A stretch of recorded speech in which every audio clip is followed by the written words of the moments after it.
we go to the next stage of the technology, joint design. In any design, you have two steps. You have stress determination and application of failure criterion. We start with the determination of the stress and in particular, analytical models.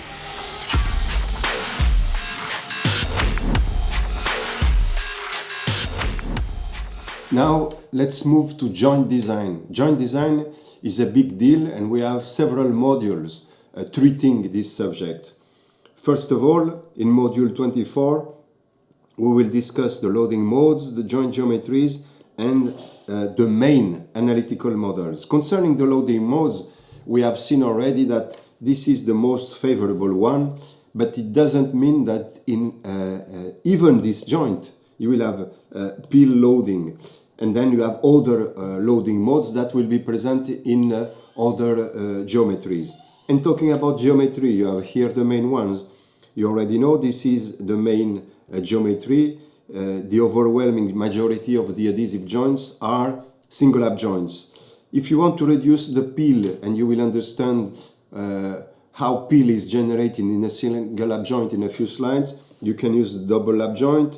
Again, to optimize the joints, there are several other possibilities such as the scarf, the step, strap and double strap used a lot in the repair industry, bevel for bars and tubular joint. It's a big thing in the oil industry.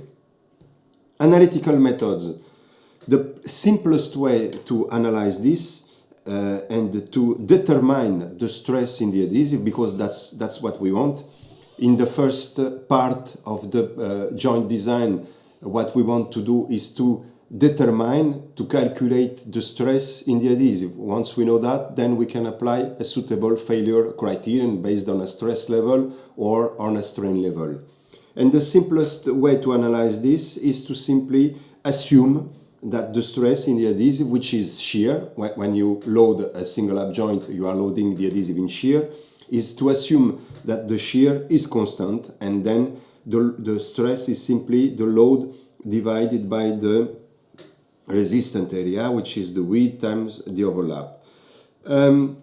This is very simple, but still it works in some cases. For example, imagine you have a flexible elastic adhesive such as a polyurethane, a one-part polyurethane, and you are using steel.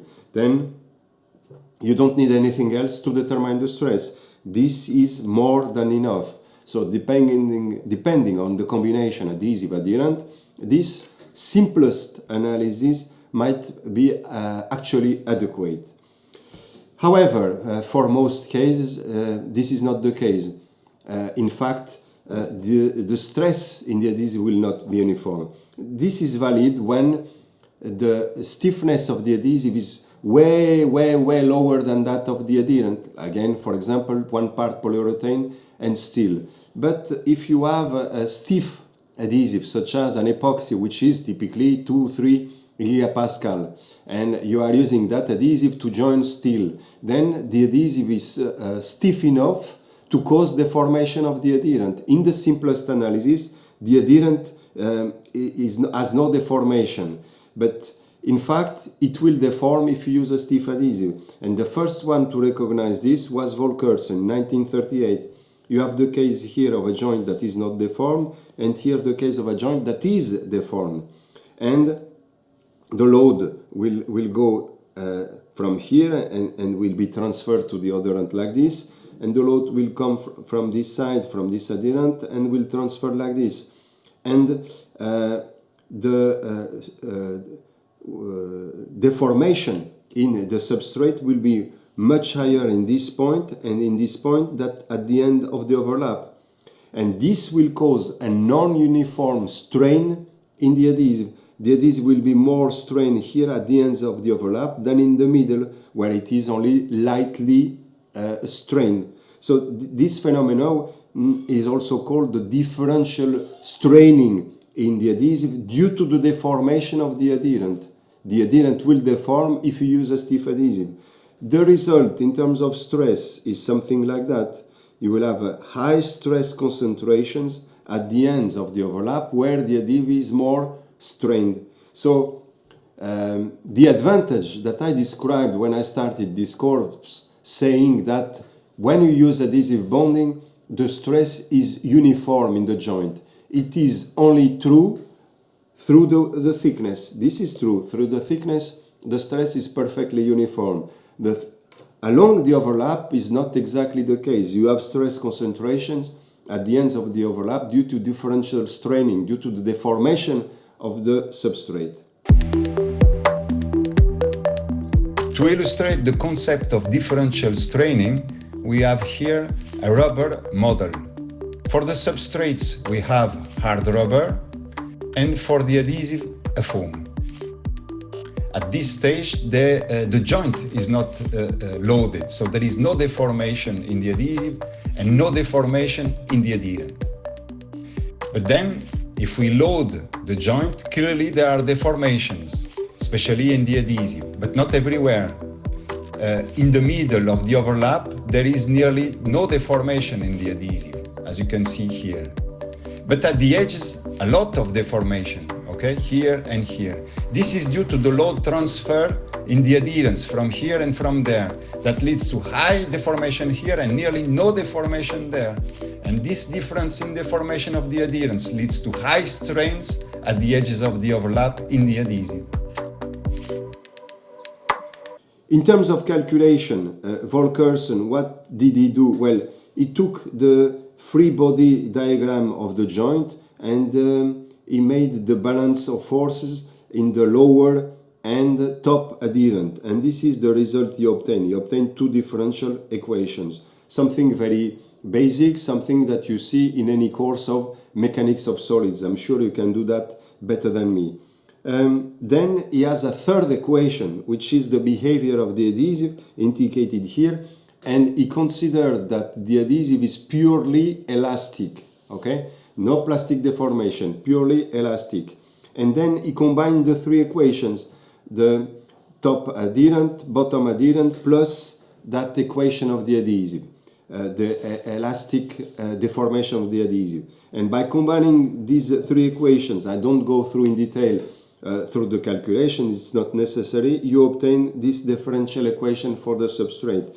And this is quite an easy equation, and it has a straightforward solution for the adherent. And once you know the stress in the adherent, you know the stress in the adhesive, the shear stress in the adhesive, and that's the formula. This formula gives you this. This is a scheme, but this line here, okay, corresponds to this formula, okay? Nothing complicated. We are just talking about the joint geometry and the elastic constants of the material. And then you can plot the stress through or along the overlap in the adhesive. However, Volkersen ignored a very important stress component in the joint.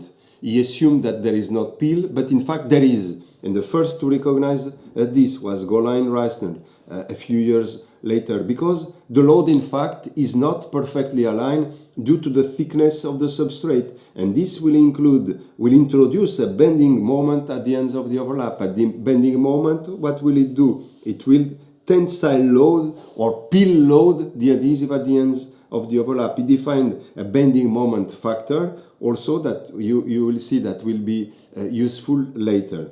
But basically, and without going into much detail of the equations, you have this peel stress distribution in the adhesive along the overlap. So in fact, it's not only shear, it's also peel.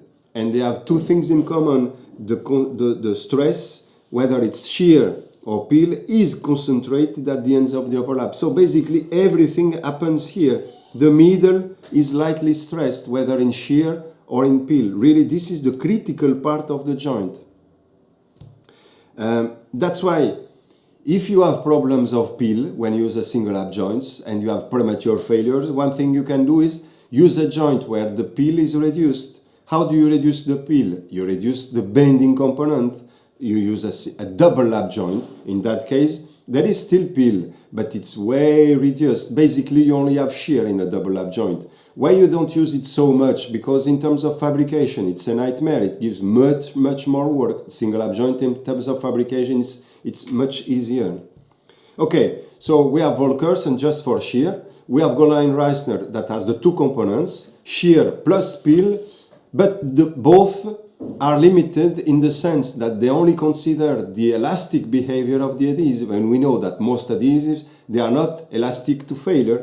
They will have a plastic component, they will deform plastically before they deform, and we should take that into account if we want a realistic failure prediction. The first to consider this, in other words, the plasticity of the adhesive, was Hart-Smith. Again, not a few years later, but a decade or decades later. Very, very bright, brilliant, I would say, aeronautical engineer. Is basically the father of joint design, especially in the aeronautical industry. And what did he do? Well, you have a summary of the concept here. This is the stress strain curve of the adhesive, and this is the real one, okay, obtaining shear. He simplified this to a case where you have elastic and perfectly plastic behavior. And then we have 3 points of analysis here to understand how is the stress distribution for these 3 points. Let's start with point 1. Point 1, we have here the corresponding strain distribution and the corresponding stress distribution. We are here for the strain and we are here for the stress. Here there is nothing new in relation to Volkersen. We are in the elastic range, nothing new. The adhesive is being strained and stressed in the elastic range. Okay. The new thing is when you are in point 2. In point 2, you reach the yielding point of the adhesive, and then the adhesive starts to yield. Where in the adhesive joint the adhesive first reaches the yielding point? Of course, it's here at the ends of the overlap.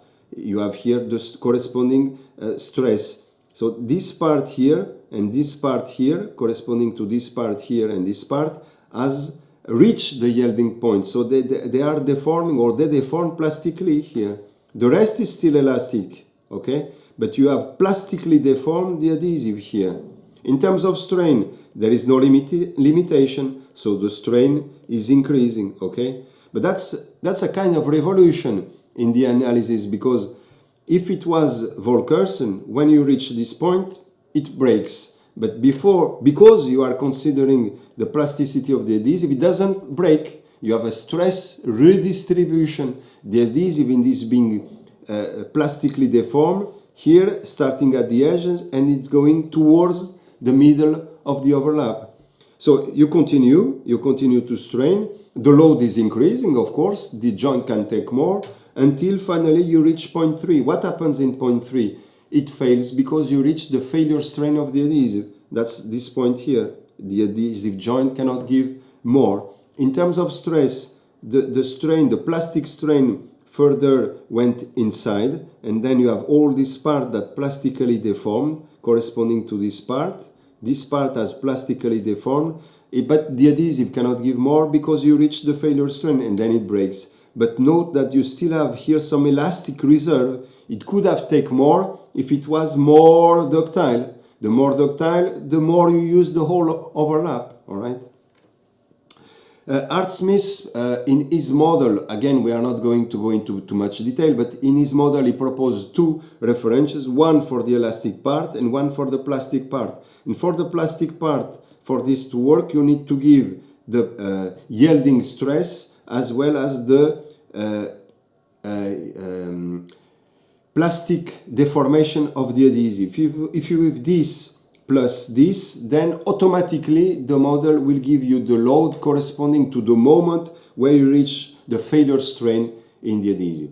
So that's the main analytical models that allow to determine the stress in the joint, okay? And now we can go to the next stage, which is applying a suitable failure criterion.